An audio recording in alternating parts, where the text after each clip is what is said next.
That little chapel you see behind at the back, what is white, that's where in the rock there's found the picture of the famous Holy Trinity depicted by the monks.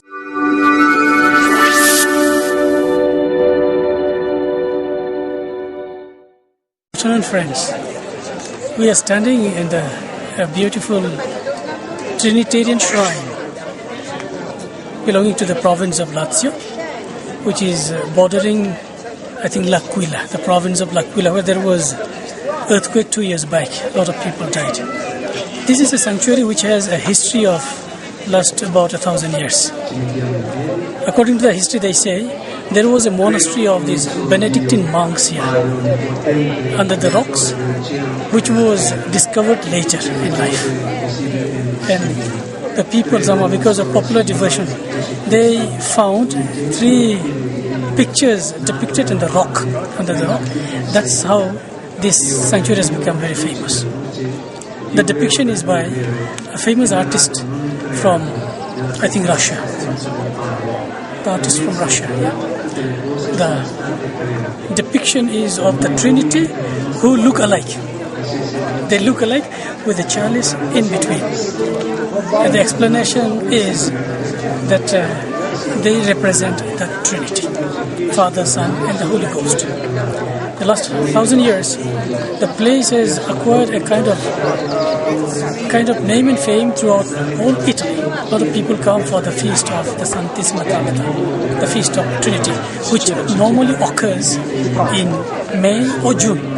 This year, 2011, it has been in June, which has been very good climatically. It's not very cold.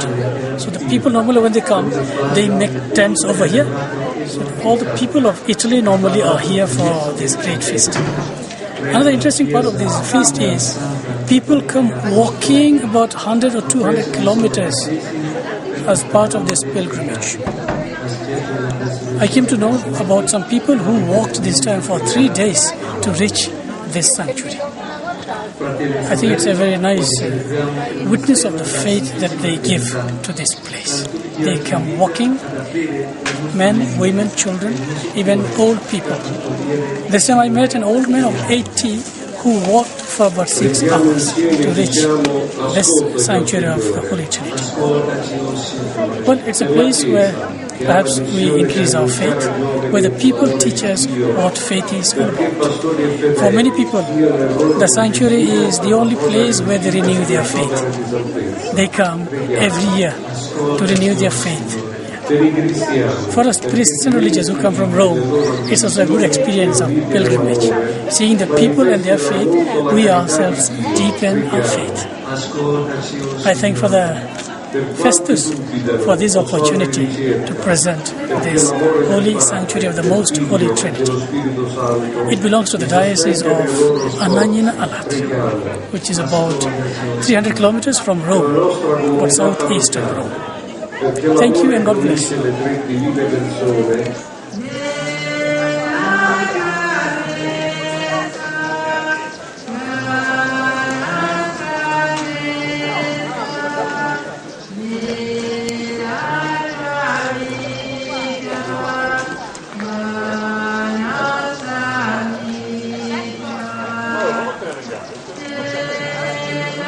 Dear friends, I'd like to present to you the actual painting where the painting of the Holy Trinity is housed.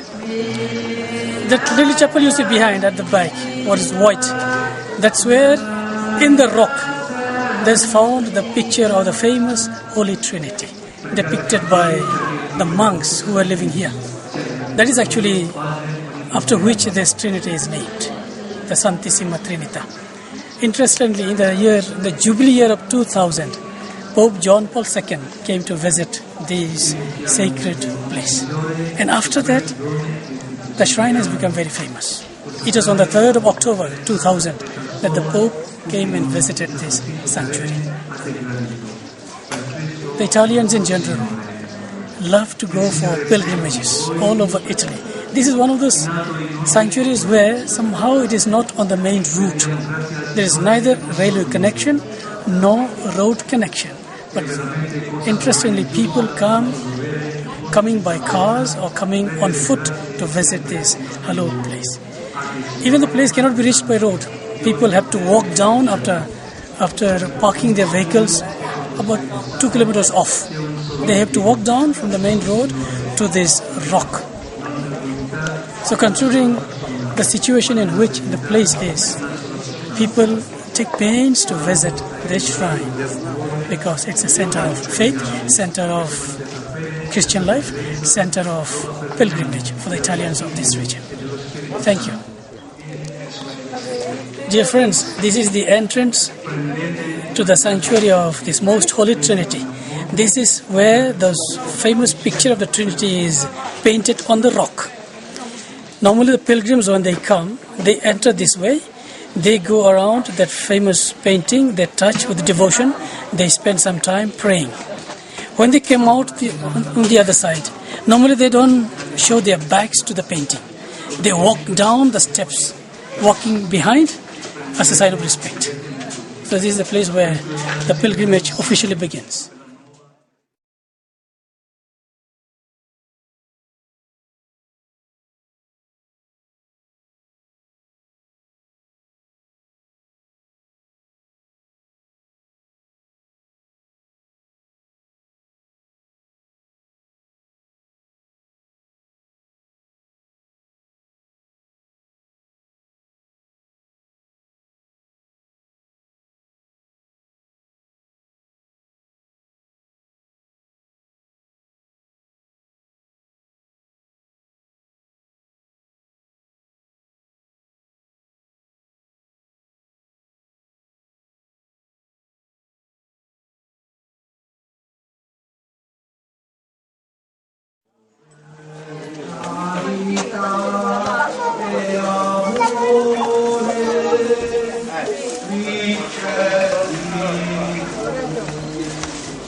Good morning, dear friends.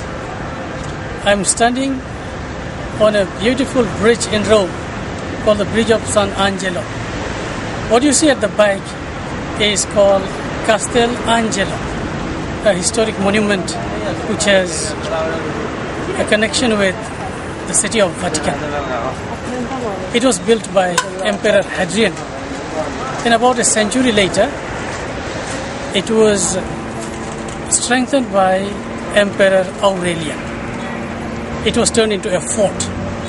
Later the popes made a kind of bridge to Vatican. And in fact, even today, there is a passage from this Castel San Angelo to Vatican. Interesting, the angel which we see on top is called the angel. The whole fort is named after this angel.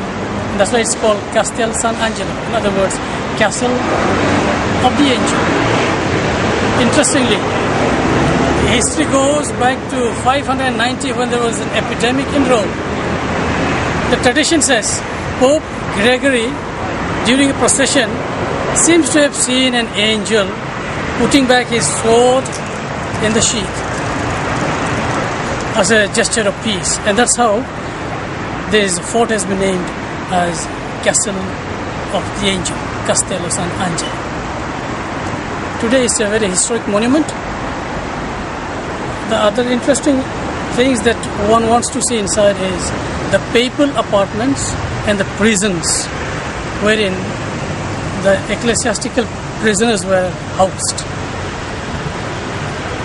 Most of the important celebrations of Rome, like musical and other theatrical celebrations, are occasionally held here. The history of Rome, as we know, is more than 2,000 years old. So from Castel San Angelo, we go on to visit the most important Basilica of the Catholic Church, the Vatican. We are happy to present to you these important sites which are so very dear to Catholicism.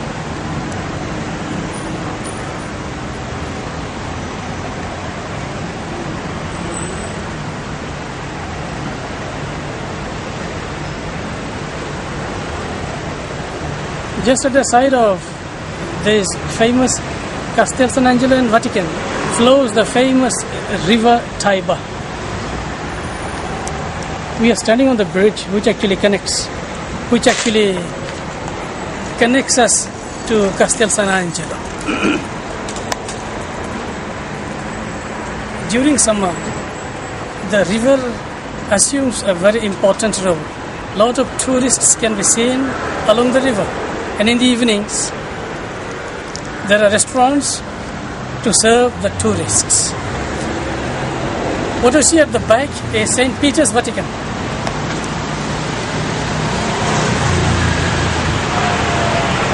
I am on the bridge of Castel San Angelo. Only about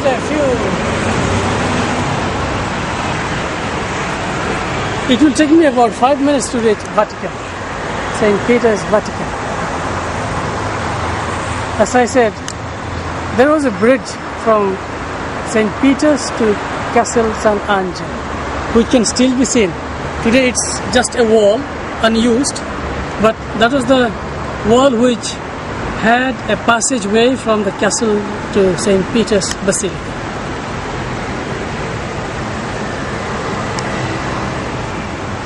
Another important thing they tell us about the fort is that the treasures of the Middle Ages, all the material treasures, were kept in some of those boxes, huge boxes, which are still in the fort of Castel San Angelo. I had the chance of entering the fort last year, and I saw those old wooden boxes, huge wooden almirahs, which according to tradition they say housed, or rather preserved, all the treasures of the church.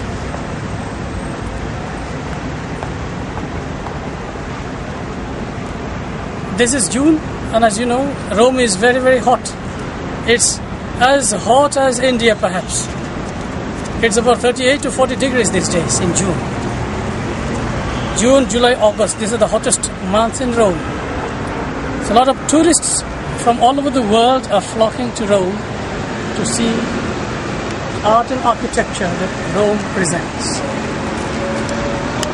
Sometimes they say Rome has many more tourists than the locals, many more foreigners than the locals themselves. Well, it's a lovely sight. It's a beautiful experience to be here in Rome.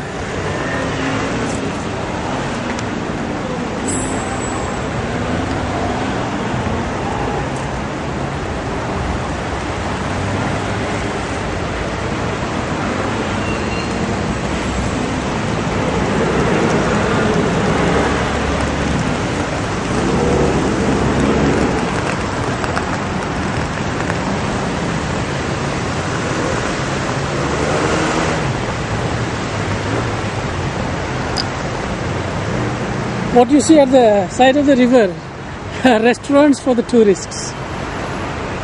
In the evenings, All these restaurants on the bank of the river are full of tourists.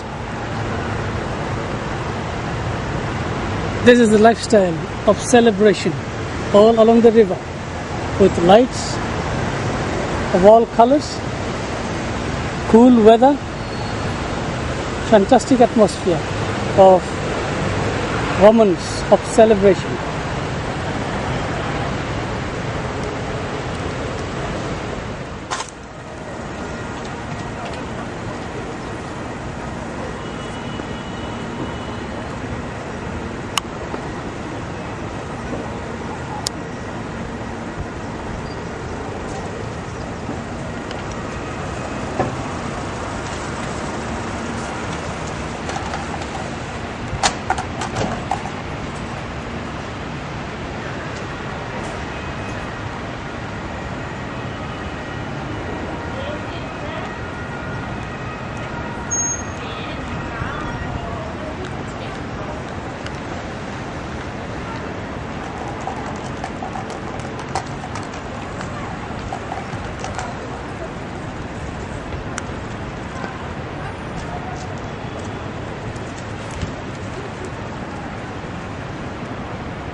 Dear friends, I am sitting at the back of Castel San Angelo. I'd like to just pinpoint something about that famous bell which is there near the angel. It is called the Bell of Mercy. Tradition says this bell used to be rung when those condemned to death were executed. So it was to announce that the execution had taken place. As I told you, the Castel Angelo is very famous because of its history, which was in the hands of the emperors and then later in the hands of the popes.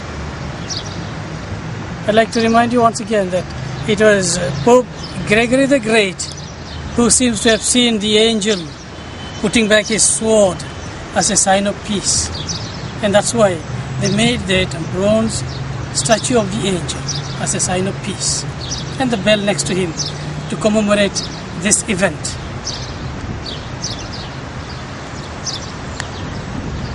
Connecting the castle to the Vatican, the famous wall can still be seen over here. It's on my right. You can see the wall. This is the wall which connected Vatican and the castle.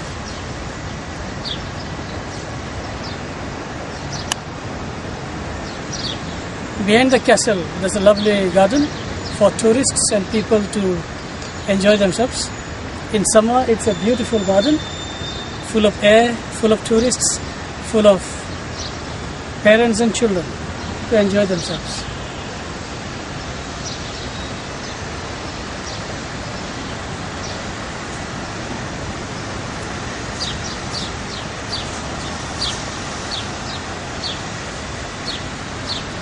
It is said that during one war, I do not know which war, I have no no chance of verifying the truth. They say during the war, the Pope escaped from St. Peter's and came to hide in this castle of the angel, Castello San Angelo.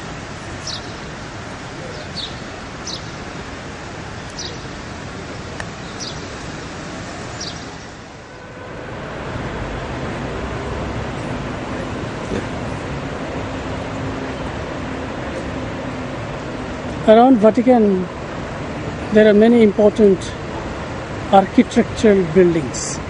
One such important building is the Curia Generalizia of the Jesuits, which is just at the side of the Vatican, the Generalate of the Jesuit Society. And at the back of the Jesuit Society, just above a little hillock, is a famous urban university, the University of the Popes. It is in this university campus that Cardinal Ivan, the prefect of the Congregation for Evangelization of Peoples, has his residence. Of course, now it's already a few months since he retired, but his residence officially is in the campus of Urban University. In the history of the church, there was that office called Propaganda Fide. Today that has been changed, and today is called the Congregation for Evangelization of Peoples. The famous library of the Propaganda Fide is even today, it is in the campus of the Urban University. It's a library by itself, meant mainly for scholars who come to do research on important church topics. The Jesuits have a beautiful library which practically has the history of the Catholic Church and a kind of gold mine for every scholar who wants to do any research connected with the church or any congregation. The library, in fact, is well kept and is accessible to only scholars of universities with proper permission. I had the privilege of visiting the Jesuit library, the archive, which generally is not accessible to anyone.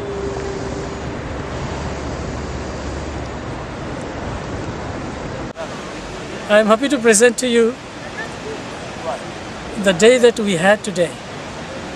In fact, on 31st of this month, January, I celebrate 25 years as a son of Don Bosco, silver jubilee of my profession.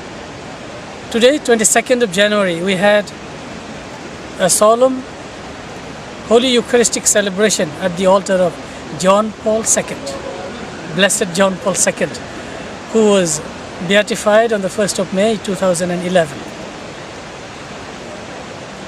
We had about 20 sisters from Northeast and also from Bangladesh, 5 priests and other friends from Rome to join me in thanking the good Lord for the past 25 years of my religious life that I have had. For me personally, it was a great occasion to celebrate at the altar of Blessed John Paul II. Normally, any priest can book a day to celebrate a Holy Eucharist at the altar of Blessed John Paul II. And today, 22nd of January, was our chance. They had allotted us this day at 8 a.m. to celebrate this Holy Eucharist. I would say I am really privileged to have celebrated this Eucharist on his altar, remembering the great figure that he was for the church, for the world, for the youth, and especially for our group who began our novitiate 2 days after his historic visit to Shillong. If we remember, it was on the 4th February 1986 that John Paul II visited Shillong. And some of us youngsters were communion ministers during the papal mass at Golf Links in Shillong. 2 days after that, that is on the 6th of January, we began our novitiate at Upper Shillong, Sunnyside. In fact, Some of our confreres used to call us papal novices, and we used to be very proud to be called so.